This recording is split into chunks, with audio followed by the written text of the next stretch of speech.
I am Mina Harper, chairman of the African American Quilt Documentation Project. Calvin Cooley is the chairman of the board of Summerhill Heritage Museum. He represents Summerhill on the steering committee of the African American Quilt Documentation Project.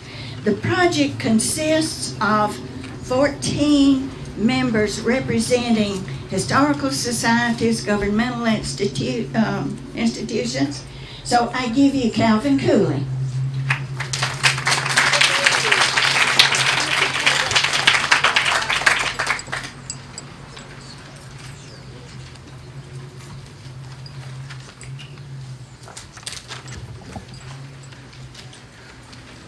Good afternoon, everyone. Welcome to this grand occasion. This is a once-in-a-lifetime event, and being a native Cartersvillian, I never thought I would be standing here at this time.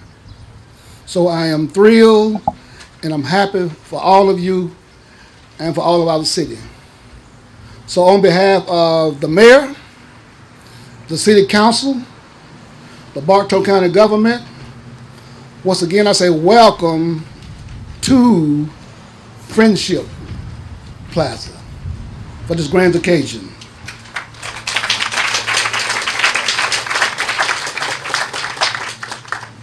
At this time, I want to thank some of the key members of this activity, and their names are as follows. Lily Reed, the director of the Downtown Development Authority. Erlene Burke, one of her aides.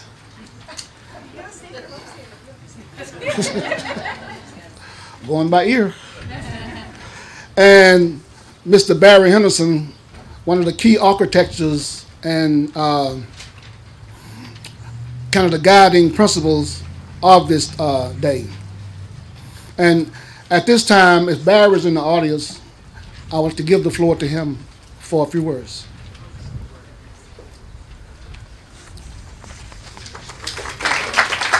Thank you, man. Appreciate it. I'll keep it brief, but I really will try to keep it brief. The reason we're all here today is it's the coming together of two things. It's art and it's the community.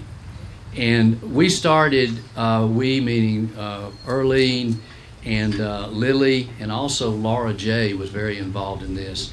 We started last August really making a viable program, trying to make a viable program out of this public art program. And we had our first public meeting back, I think it was August, I lose track of time, and in order to get input from the community. And at that meeting, Mina and Calvin and Teresa and a couple of other people from the African American community were there. And they were working on a project at that time, which was the Freedom Quilt, which was a quilt. And they said, is there any way that, you know, maybe we could get this project involved in the public arts program? And I said, that'd be fantastic. And so it was just such almost like a gift, because it's hard enough to get a public arts program going, and I'm not going to get into all that.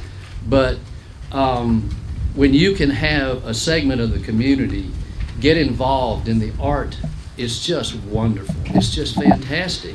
And so what happened in over a good period of time, there were meetings, and then there was there were some representatives from the African American community, and that was Barbara Ford and Valerie, and a lot of people know, and oh my goodness, Elmer, and then Calvin, and I know I'm missing folks, and I'm sorry, but and so those people were really designated to work and represent the African American community in creating this piece.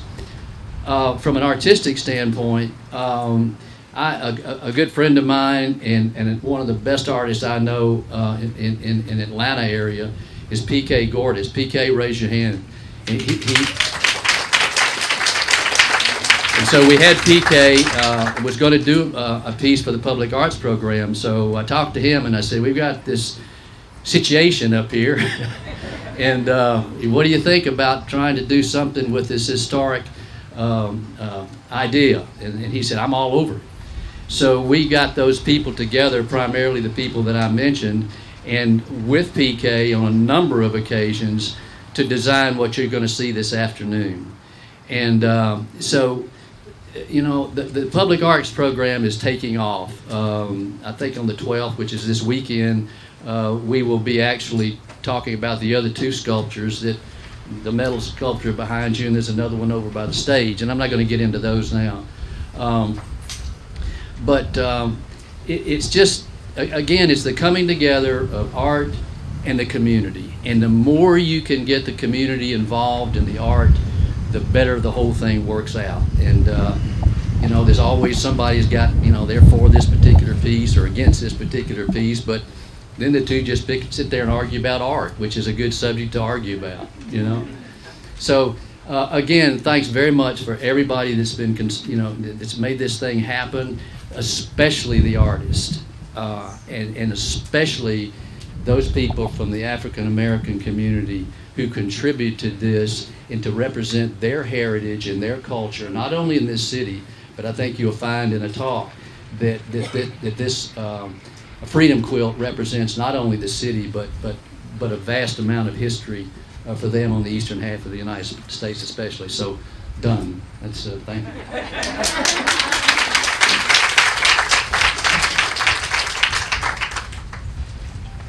Thank you, Barry. Now, as one, let us come together and bow our heads as I pray. Our Father,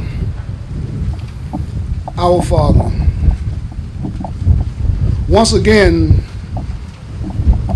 a few of your servants gathered together to give you thanks for your abundant mercy and your abundant grace. We thank you for this day of celebration. We thank you for this day of coming together. We thank you for the feel of your power as the wind blows through and caress our bodies. We don't see it, but we feel it, and we know it's there. We don't see you, but we feel you, and we know you're here. And we are thankful for that. Father, come down, be one in the midst of this occasion, and let us join together, hand in hand and heart to heart, as we represent our past and look forward to the future. It's in Jesus' name we pray. Amen. Amen. And now we'll give way to... You see what Calvin can do.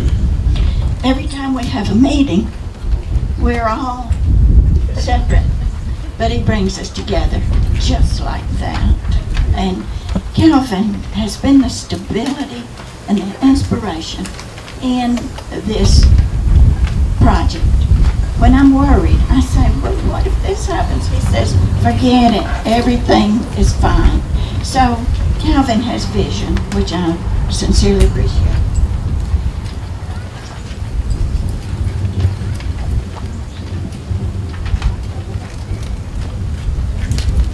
Reverend Coombs came onto the committee. He represents the NAACP. I found him to be a man of ideas and action, vision, compassion. Reverend Coombs.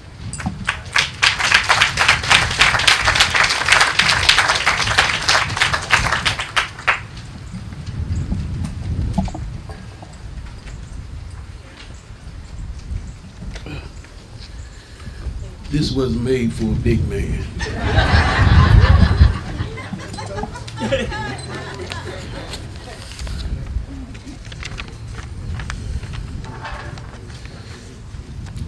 Today is significant because our community has chosen to come together in unity to celebrate the noteworthy resolve of African Americans to endure the struggle to freedom in the USA. Today we celebrate the African American pathway to freedom through the unveiling of a sculpture that tells a story in every stitch. This celebration of freedom is further significant because this year we commemorate the 50th anniversary of the assassination of one of this country and this world's greatest freedom fighters, Dr. Martin Luther King Jr., who on April 4th, 1968 was killed by an assassin's bullet. Just as Dr. King gave his life for freedom, many of the stories connected to the Pathway to Freedom sculpture also tales of the determination of others that were willing to sacrifice their life, limb for freedom. Today we celebrate the great contributions and the great determination of so many early freedom fighters that traveled a tumultuous pathway to freedom. Reverend Harris.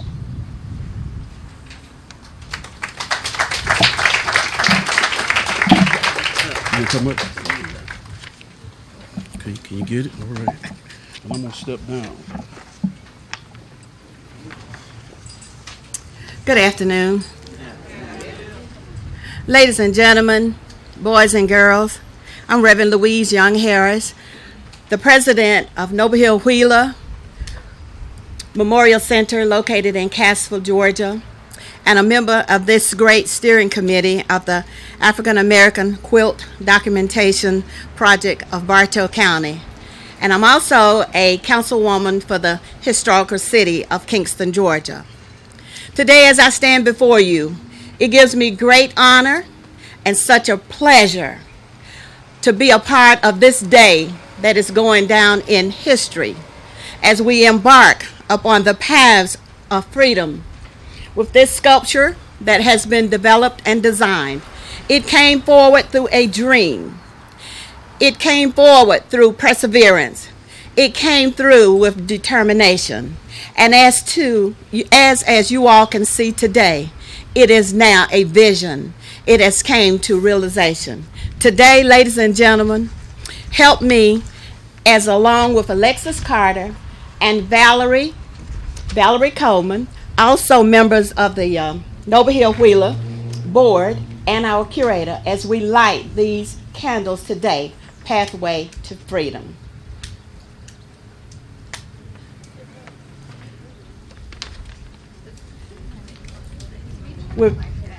We're trying to light it. The wind don't want to be cooperative. As we light the candles, we remember the words of the Negro spiritual. Lift every voice and sing. Lift every voice and sing our great anthem. Till earth and heaven ring. Ring with the harmonies of liberty. What this document represents today. Let our rejoicing rise high as the listening skies. Let it resound loud as the rolling sea. Sing a song full of faith that the dark past has taught us. Sing a song full of the hope that the present has brought us. Facing the rising sun of a new day begun, let us march on until victory is won. Ladies and gentlemen, thank you.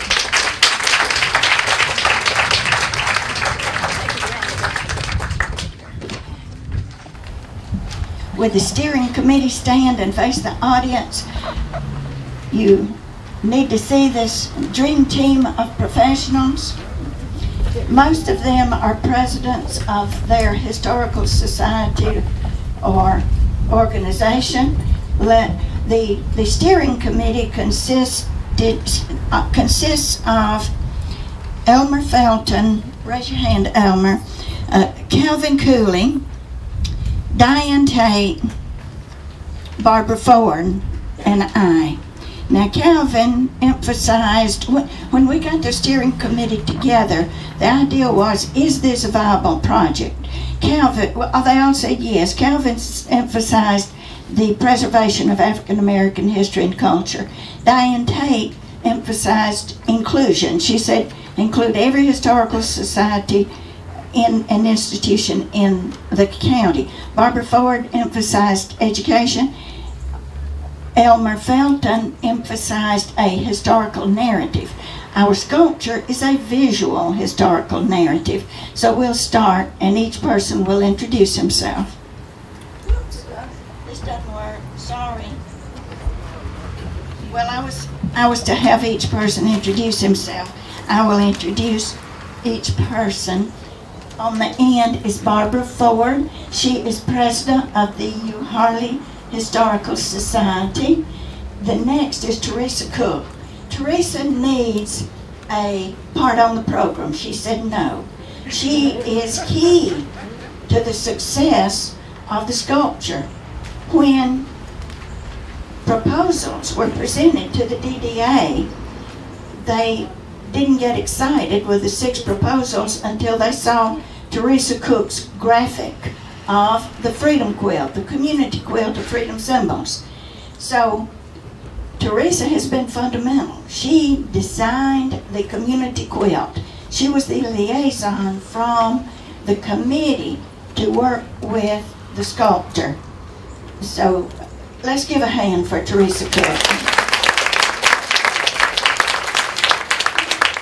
Calvin Cooley is on the City Council, and he is president of the Summerhill Heritage Museum. Ann Bridges represents the Kingston Women's History Club, and they are our champions at raising money to pay for the sculpture. Many thanks. Charles Foster is our treasurer. He is on the board of the Summerhill Heritage Museum.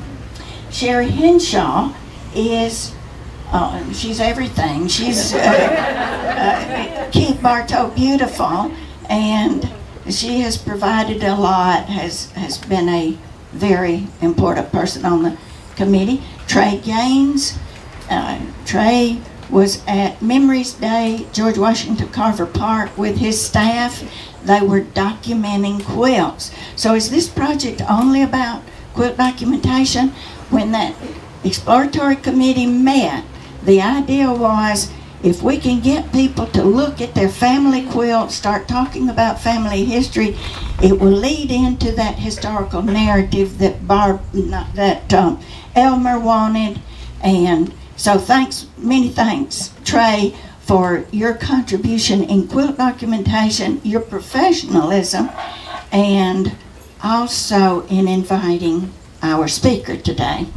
And Valerie Coleman is the curator at Noble Hill Wheeler Memorial Center. It's a beautiful place, and Valerie's doing a wonderful job, so go see that. And Diane Tate is the co-president of the Etowah Valley Historical Society, our biggest supporter. The Historical Society came out first and gave us $500 for printing, a total of $950 just to be able to do business. And Reverend Louise Young Harris, she was going to miss a meeting. I said, you tell us when you can meet, we'll come to you. And she said, but I have to, not have to, no, she didn't say that. She said, but I'm praying at the Stations of the Cross the entire month of March. Great, that's just what we need, someone praying for us. So she's back. Come April 1st, she was back. Elmer Felton Henderson. I call her a minute person because she's an idea a minute. And she's on the board of the Summerhill Heritage Museum.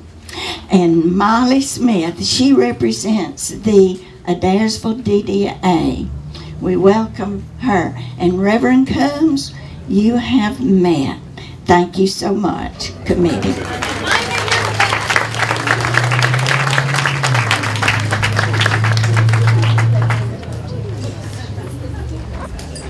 We would all be remiss if we did not recognize at this time Mina Harper, who also has given a lot of leadership to this, as I'm sure the committee will agree.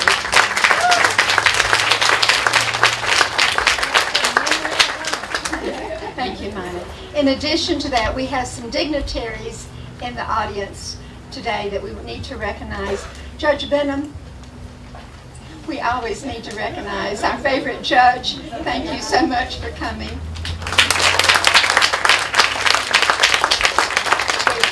We always need to recognize the sheriff, especially me, in case trouble comes, Sheriff. Thank you. Where are you? In the back. Sheriff Millsap, thank you so much for being here. Our sole commissioner in this county, who is so supportive of so many things that I care about. And Commissioner, we always appreciate you. You always step up. You always help. You're interested in the entire county. And thank you, thank you. Steve Taylor is here with us. Thank you so much. Also, I'd like to recognize the members of the ministry here in Bartow County and Lewis. That also means you. In Calhoun. Would the ministers please raise your hands or stand, because you've been a real inspiration to this committee. Thank you.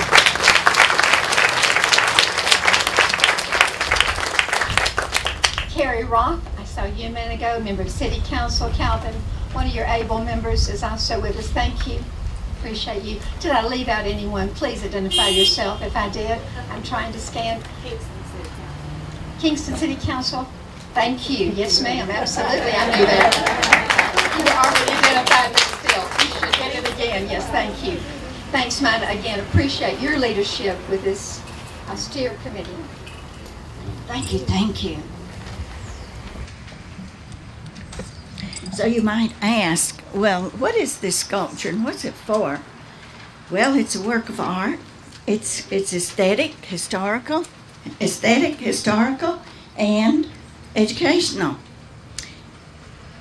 The first time I saw it, I started ascending the hill. I got lighter and lighter. I had that aesthetic experience.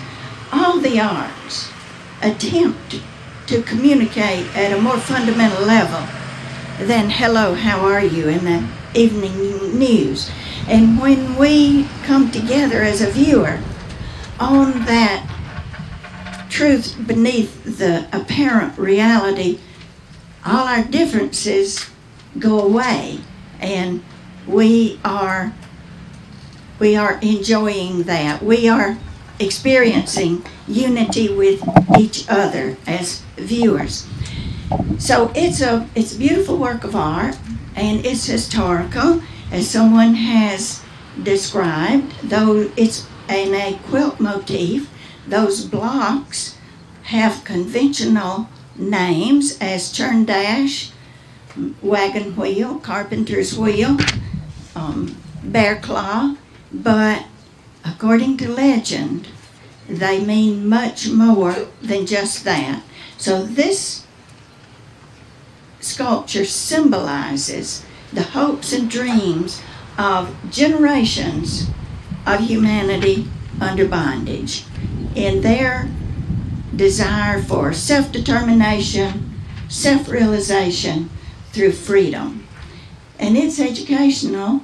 It's been educational to me, not just because of that narrative, but just working with it, looking at slavery has enabled me to look at slavery, acknowledge it, and I believe talk with African Americans about slavery easier than before, because it was a hard subject to approach. But this sculpture enables us to look at our history, to accept it, and to move on. It represents a vision to the future and hope for the future, and that message of unity. And it's educational. I had hoped that every child would get to visit it, and that every child in every church would be giving quarters to pay for it. So this has been a grassroots effort to pay for the sculpture. We've done better than expected. We were hoping for $2,000 by today. We have either promised or in hand $4,500. So if you want to give, please do. The Charles is here to take your check. The bowl is over there to take your dollars. Thank you very much. Charles and Sherry will thank the donors and do the presentation of the check to the DDA.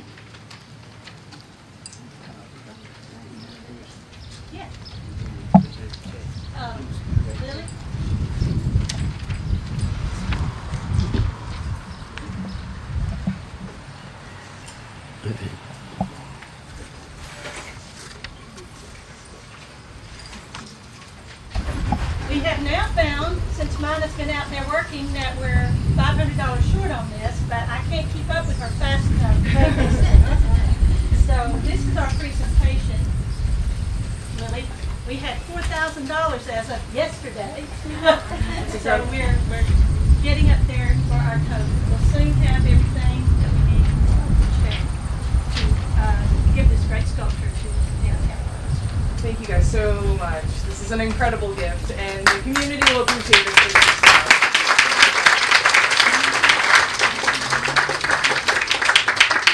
Thank you. Good afternoon, everyone. We're going to continue to collect funds for this sculpture. It's not the end for the day, so if you got money stashed back, I'll take it. First of all, I'd just like to thank everyone for coming out, supporting us. And if you want to get on any kind of committee, just hang around somebody and you'll find out that your name has been put on a list. And that's how it works around here in Cartersville. I would like to thank the kind donors and the sculpture purchase donors. Dennis Graham Construction Company, Steel Fabrication Cartersville, Etowah Valley Historical Society, Keep Bartow Beautiful, Cartersville, Bartow CBB, Bartow History Museum, Cartersville DDA Cultural Art Alliance, WBHF Radio, Cartersville Uncut, Tribune News, Fox 5 News, Ezell Watson, Ahmad Hall, New Frontier, Bridget Eppinger Green, Laura J's Design, Cartersville DDA, Judge and Mrs. Robert Benham, Sculpture Purchase Donors, Laura Magnolia Ladies Club, Uharley Historical Society, Kingston's Woman History Club, Summer Hill Heritage Group, Noble Hill Wheeler Memorial Center, NAACP Greater New Fellowship Missionary Baptist Church, Nada's Financial, in memory of Mac Eppinger, by Mac Eppinger and Sons and Funeral Service, card sale. Thank you everyone for coming out, and if you have any funds that you would like to put in the bottle over there, we'd be pleased to accept them. Thank you.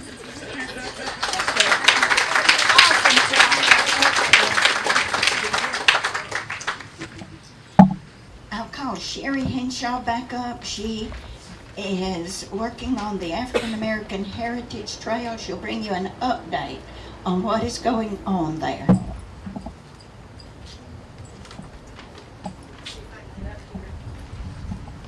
I'm so short, you might not see me otherwise. So, my name is Sherry Henshaw, and I am thrilled to be here today. This is wonderful. Isn't it wonderful? I just think it's a great day. And I am here because of two people that are here today. One is Justice Robert Benham, who is right over there, and the other is Steve Taylor, who's back there. I work for Commissioner Taylor in community development. Keep Bartow Beautiful is in that department. We do a lot of community involvement activities, and I've been working for the county since 2000, and I was born and raised here, like the commissioner was, and between us, I'm sure we know about everybody, and who we don't know, Justice Benham does. So we've got it covered, I think, pretty well. What we do in community development is we do a lot of different things in that office, but we create vibrant and healthy and vigorous communities.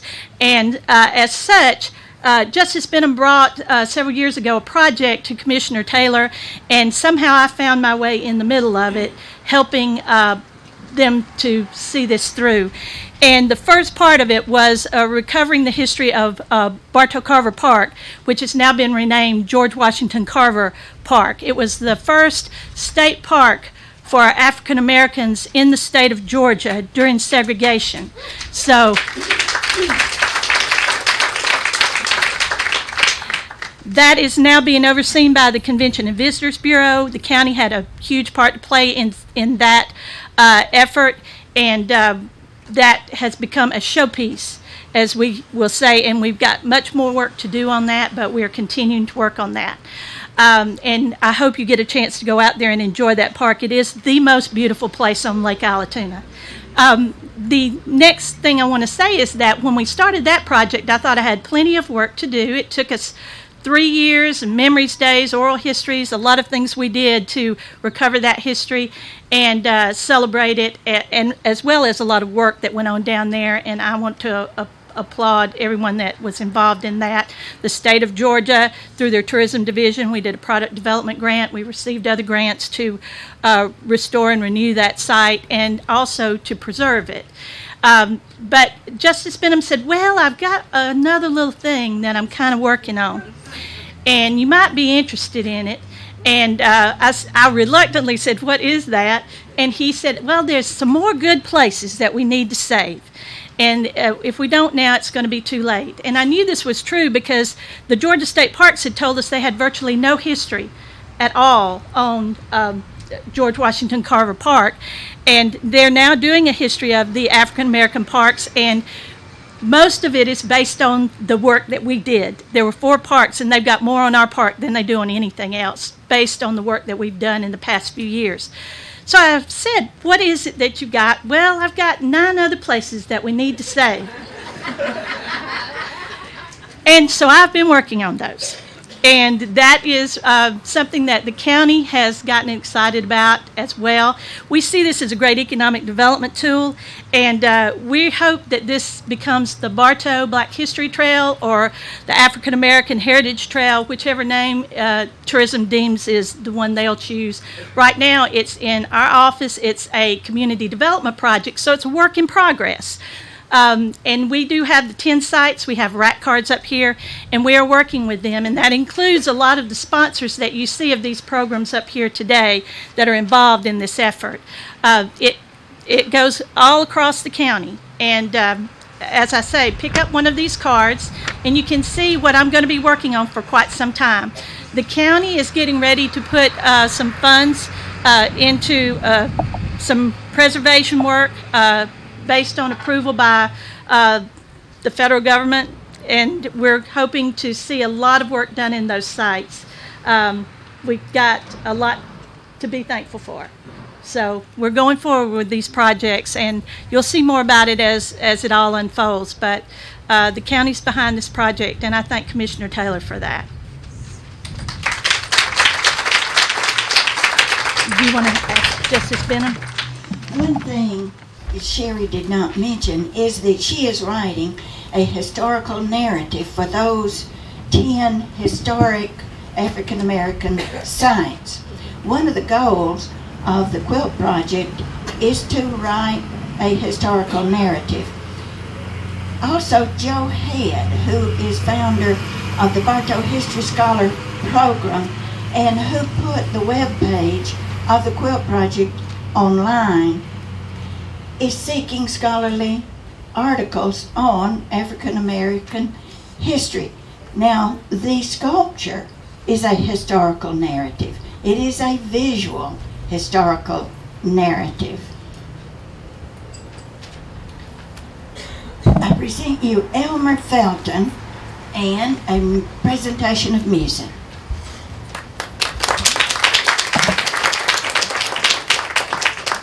I'm not singing. I just wanted to tell you that the music that we're going to hear today is going to be presented by Ahmad Hall.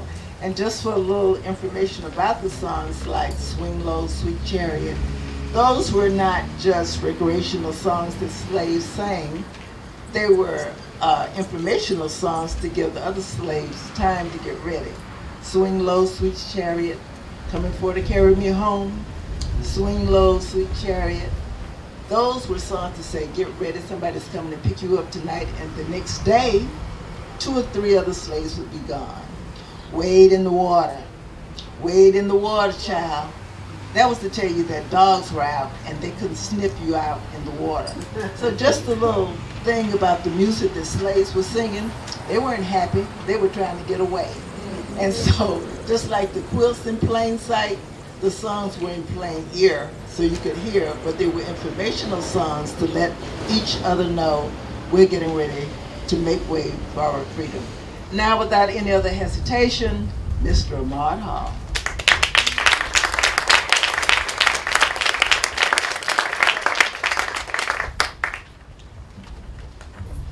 And I'm like Pastor Combs, I'm not going to attempt to stand up here. So I'll do it right here. Swing low, sweet chariot, coming for to carry me home. Swing low, sweet chariot, coming for to carry me home. I looked over Jordan, and what did I see? Coming for to carry me home. A band of angels coming after me, coming for to carry me home. Wade in the water, wade in the water, children, wade in the water. God's gonna trouble the water. See the host all dressed in red. God's gonna trouble the water. You know they look like the children that Moses led. God's gonna trouble the water. See the host all dressed in white. God's gonna trouble the water. You know they look like the children of the Israelites. God's gonna trouble the water. Whoa, wade in the water. Whoa, wade in the water, children, wade in the water. God's gonna trouble. God's gonna trouble the water. God's gonna trouble. God's gonna trouble the water. Oh, God's gonna trouble the water.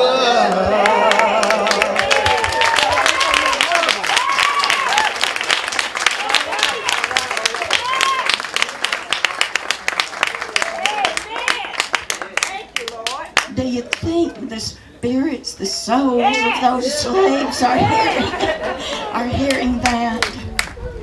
Trey Gaines, please introduce our speaker.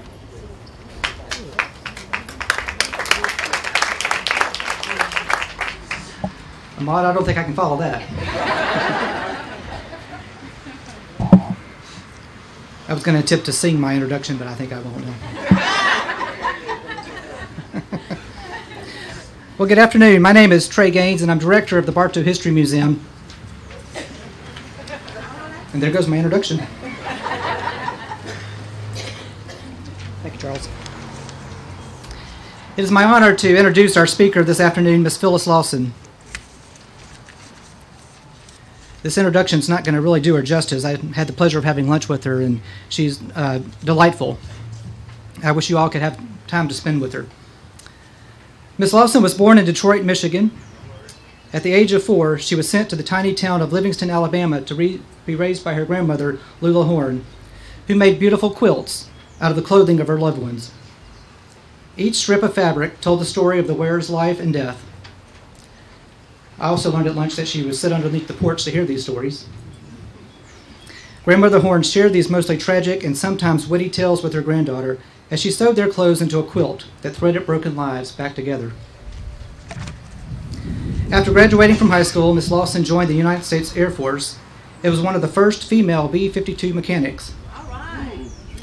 She served one tour in the Air Force and left the service in 1978. Using her military educational benefits, she attended the University of Maryland and received a Bachelor of Arts degree in Sociology and Social Work.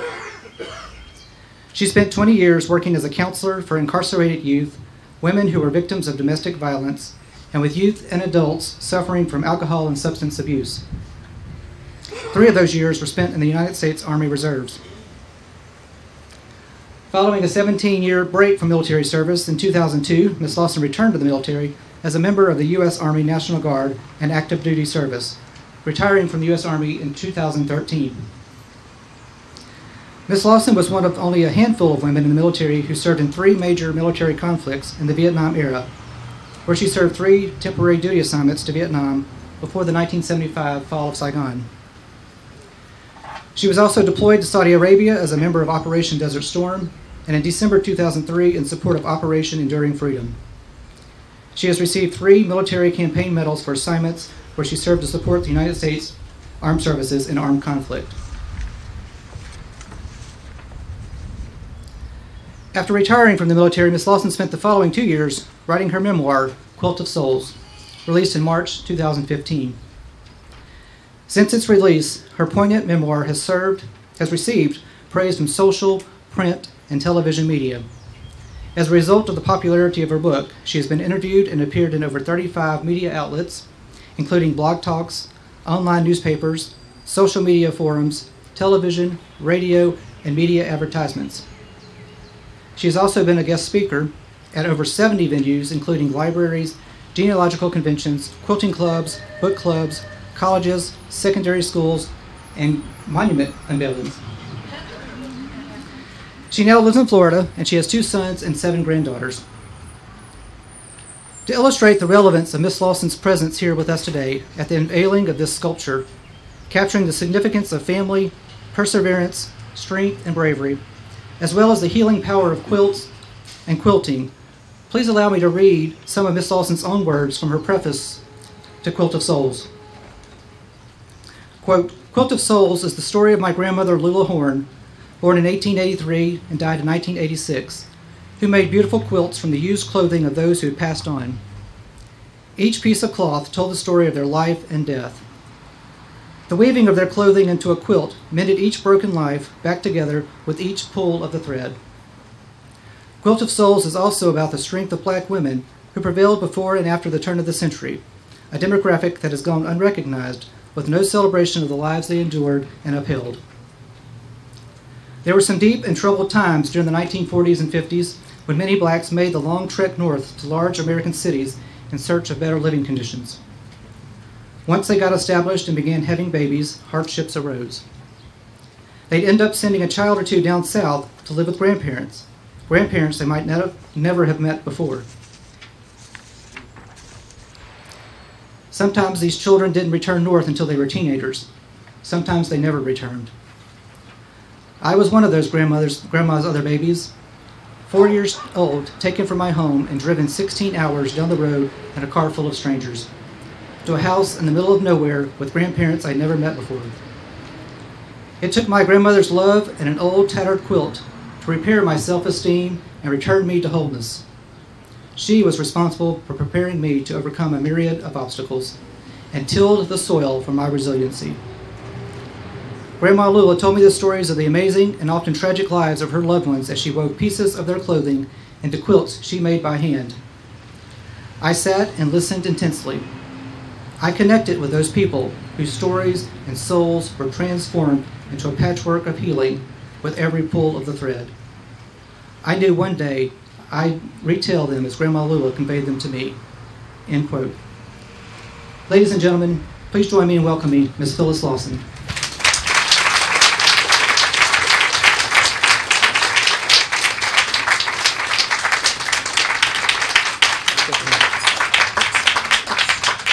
Good evening, good afternoon.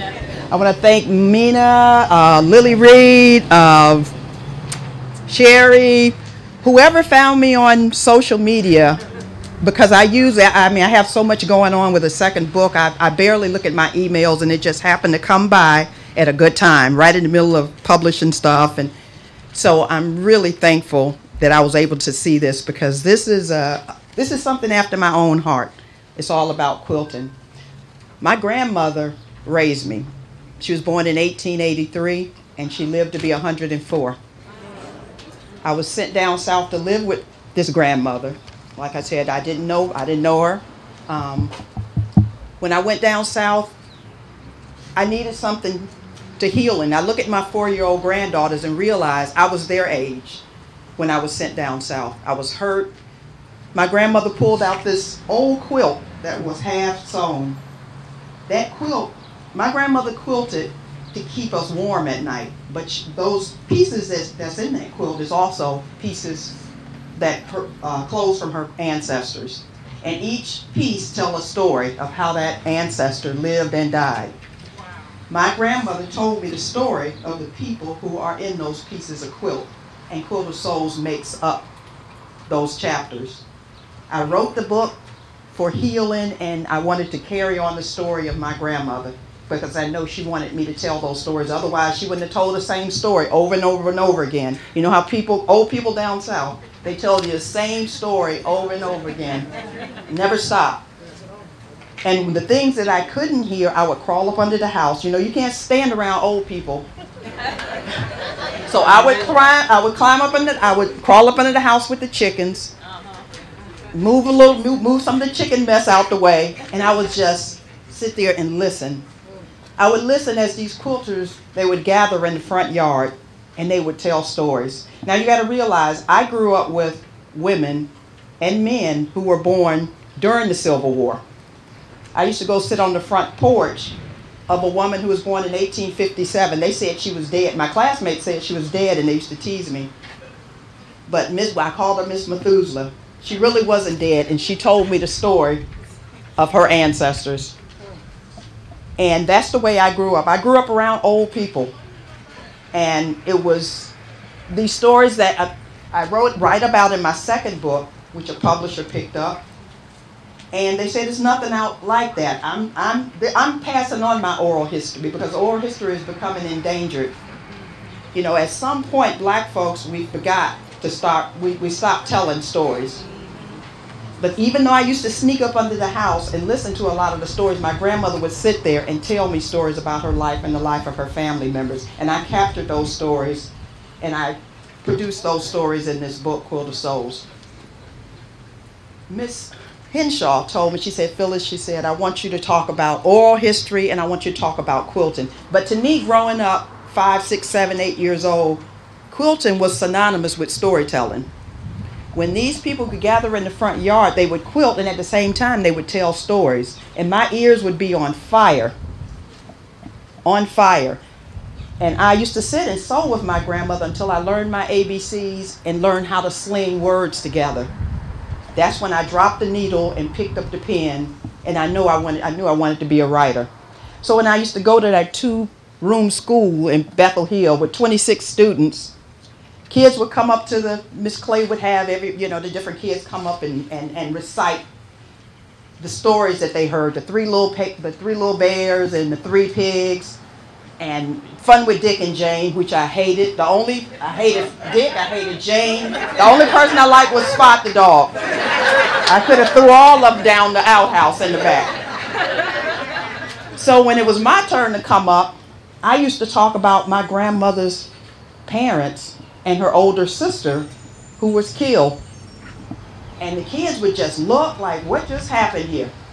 I would talk about slavery and the stories that my grandmother used to tell me until Miss Clay showed up in my grandmother's front yard. And what I hear is that she told my grandmother, Miss Lula, I think something wrong with that child.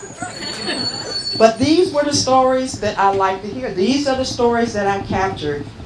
These are the stories that I fell in love with. And one of the stories that my grandmother told me, and I wanted to share this with you. My grandmother, Lula Horn, her parents, both her mother, her father, Joe and Emma Young, and her oldest sister Ella, all passed one night, and I won't tell you the story because it's in the book. My grandmother, at the age of 13, buried her sister Ella, and she left and started working for Doc Rogers at 13. Doc Rogers, then Doc Rogers' son. And when she started working for them, she met my grandfather, Edgar Horn, who was traveling on the train coming out of Louisiana, what she called hoboing. My grandfather had 468 acres in Livingston, Alabama. And she told Doc Rogers, as she was at the age of 19, 20, she told him that she couldn't work for him no more because my grandmother started having kids. And the road between, and I'm going to say it the way she did, Twix, Laurel, and Livingston, is 126 miles. My grandmother used to make that journey by 2 mules, like she said, 2 tired old mules, and a wagon every Friday.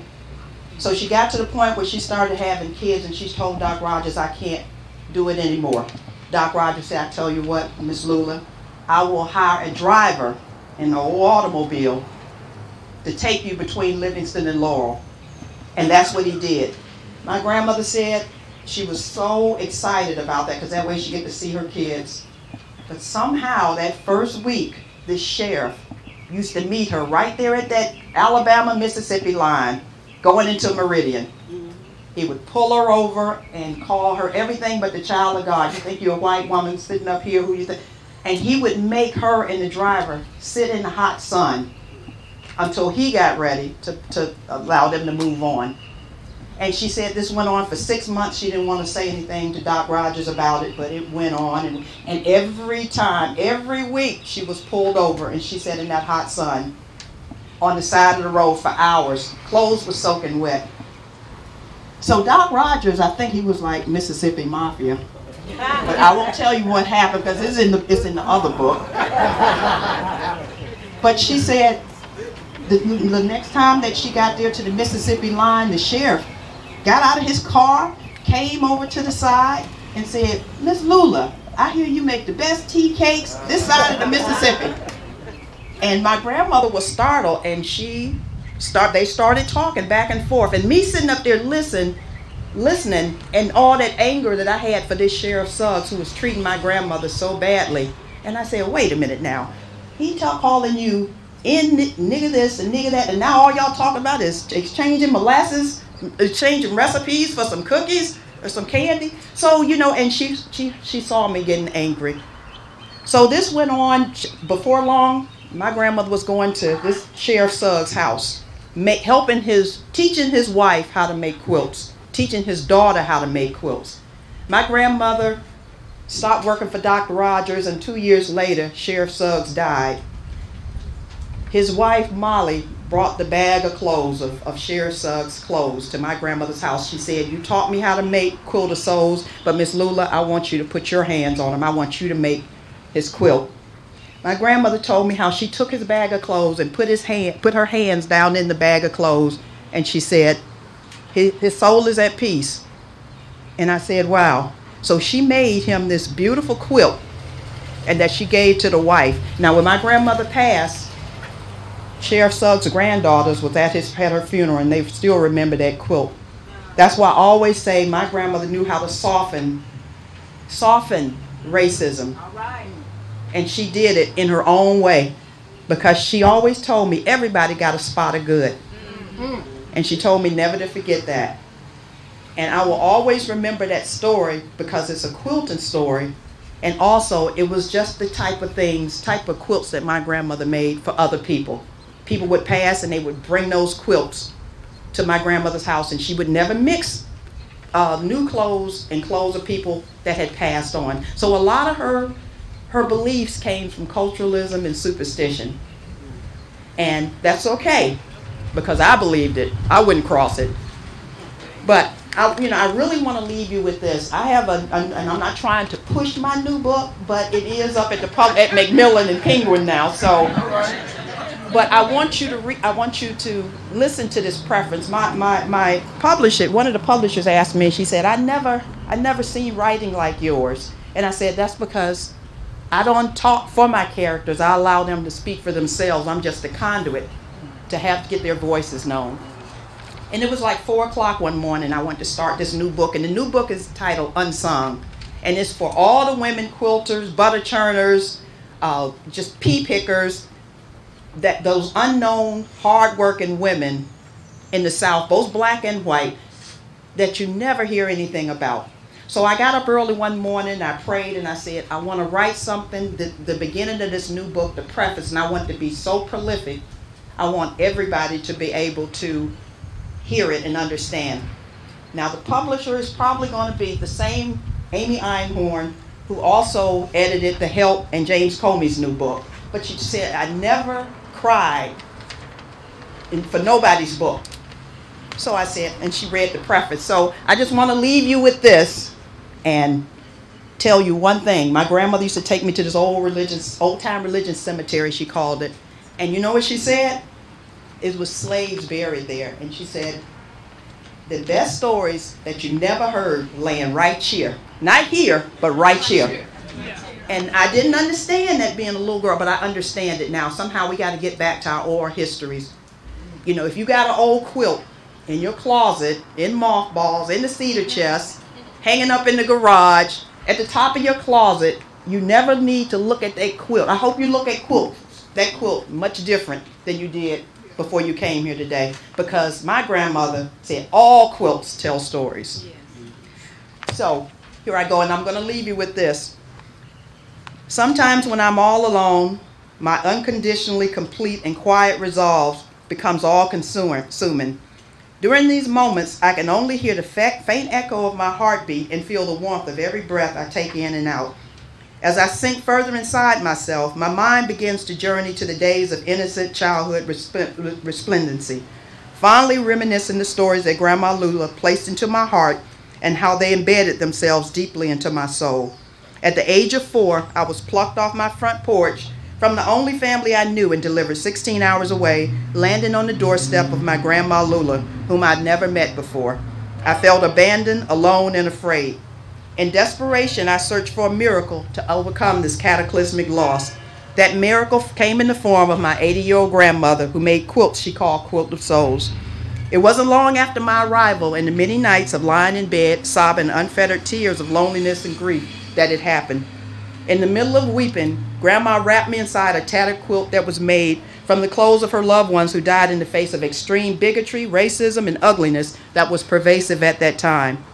Each scrap of fabric was sewn from the love that could never be taken away, no matter how hard those times were. From that moment on, I felt consoled by the spirit of my ancestors that lived within the fibers of that quilt. Lula Young Horn was born in the small town of Sandersonville, Mississippi in 1883. She was destined to quilt while growing up on the young plantation in an environment that still sat heavy under the shadow of slavery. Quilting was an enigmatic, creative gift that was dutifully passed on from her mother, Emma, and the mother of her mother.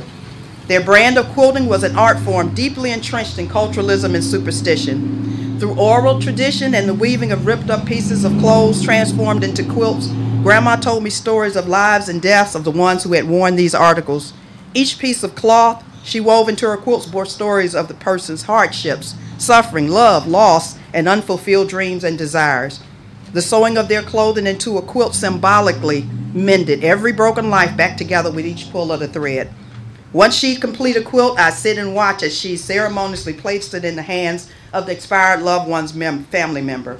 She wanted them to know that the quilt would act as a talisman for anyone who wrapped themselves in its comfort, as it would forever provide protection and safety. I grew exponentially during those 9 years with Grandma Lula and had barely cracked the door to prepubescence, yet I'd already developed a burgeoning curiosity the size of North America. I was both fascinated and intrigued by the amount of information that was inside this woman who was born while the ink was still drying on the Emancipation Proclamation. Barefooted, I'd run along the sandy roads of my small rural community while being chaperoned under the watchful eyes of the tall Alabama pines, then return to lay in the rich, cool dirt under the house of my youth. There I'd watch, attentively scouring my grandmother's eyes as she made quilts and told stories along with other elderly women who sat perched in our front yard. My eyes were like heat-seeking missiles as I locked onto their conversations, peering and intensely embracing every word. Through their colloquy, I gained knowledge, strength, purpose, determination, and the grit I'd heavily rely on to sustain me as I grew into adulthood. The sharing of these stories represents the unsung life that many women from Grandma Lula's era endured. They quietly suffered from bigotry, sexism, racism, colorism, and many other isms that still seek to be identified. It's how these women overcame the indignities during that time. Like my grandmother, many made quilts. They were butter churners, laundresses, storytellers, but their lives have largely gone unnoticed because no one told their stories until now. The spirit of Grandma surrounds me during these ruminations. I can feel, smell, touch, and inhale her thoughts. I've grown to be even more awed by her innate ability to narrate, memorialize, and fuse together the intricate lives of folks, then mesh them into grand storytelling as though they only happened yesterday. It's been well over 50 years since the first time I listened to Grandma's tales of her past. However, I can still recall the gripping, often devastating, yet inspiring stories of immeasurable resilience that floated from her lips and landed into my ever-expanding heart. Gratitude is my mantra for being able to store Grandma's stories in my mind's way station. And when all's quiet, the windows of reflection and introspection open wide and fill my room with the stories that shape my life and speak through me now as I weave my own quilt in the form of words upon these pages. I'll always remember the way in which Grandma Lula, just an ordinary woman picking cotton, shelling peas, and raising her grandbabies, set in motion an extraordinary chain reaction that would change me structurally and intuitively forever. My pen is her needle, my ink is her thread. This is my history and yours. Thank you.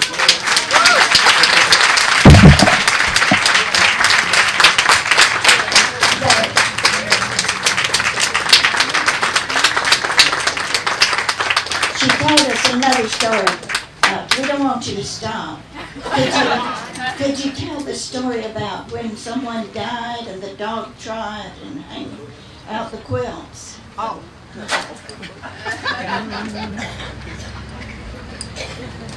My grandfather loved funerals, and he would take me on them. Those were the days you probably don't remember when they would just put the body in the dog trot, and you would just come and just see the body. And I don't think they had many black funeral homes then. And when you would go over there, you would see all these quilts that look like that, that look like these. They would all be hanging outside along with the mattress. And it was so many superstitions where you had to, if a person died in the house, you have to hang the mattress out, and you have to hang all the quilts and the bedding out, and you have to put the body in the ground before, you can't let the sun shine on an open grave. Otherwise, they would have to wait till the next day. But they were quilts that looked like that. And I would say, oh my. And I can tell you that my grandmother used to always tell me, my mama made quilts that helped slaves get away. And I never really thought about it until now, and I never really paid, and I don't have any chapters in the book about that, but that always come back to my mind, because I had when he sung the song of Swing Low and Sweet Chariot, I also, and my cousin who's here, and he's gone now, but he also was raised by my grandmother. But Aunt Tootney lived, he's back there. She lived about 2 miles down the road. And she was taught by my great-grandfather, who was a member of the slave narratives, Josh Horn, of how she used to make those field calls, those hog calls. And you can hear her 2 miles down the road. And she learned that from her Papa Josh, and he said to learn that and to remember that. And I can do it right now, but I'm not.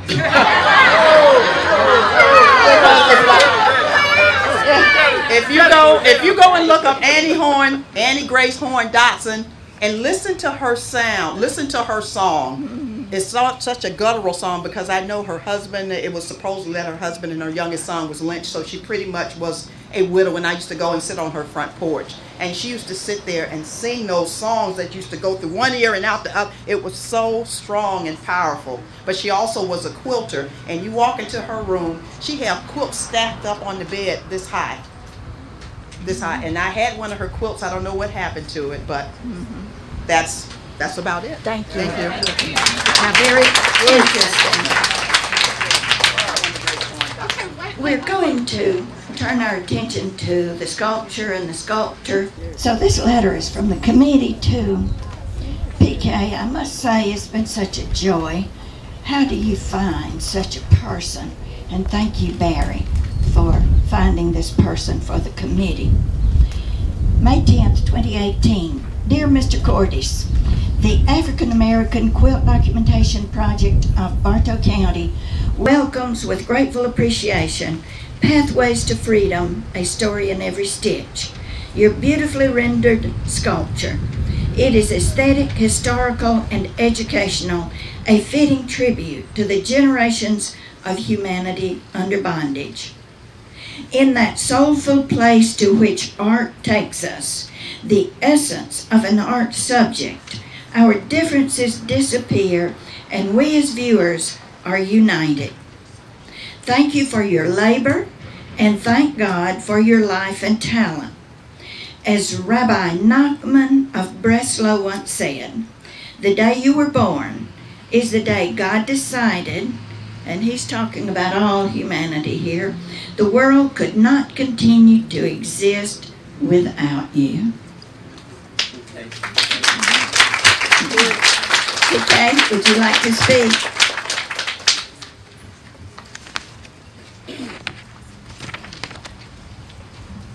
I'm just gonna keep it very quick. I would like to thank everyone for this opportunity. It's an honor. A lot of help from Mina, Teresa Cook, Barbara Ford, and Barry Henderson. Thank you very much. And here is your letter. Okay, here's your letter. Thank you. For your records, your legacy. I will keep it. Thank you.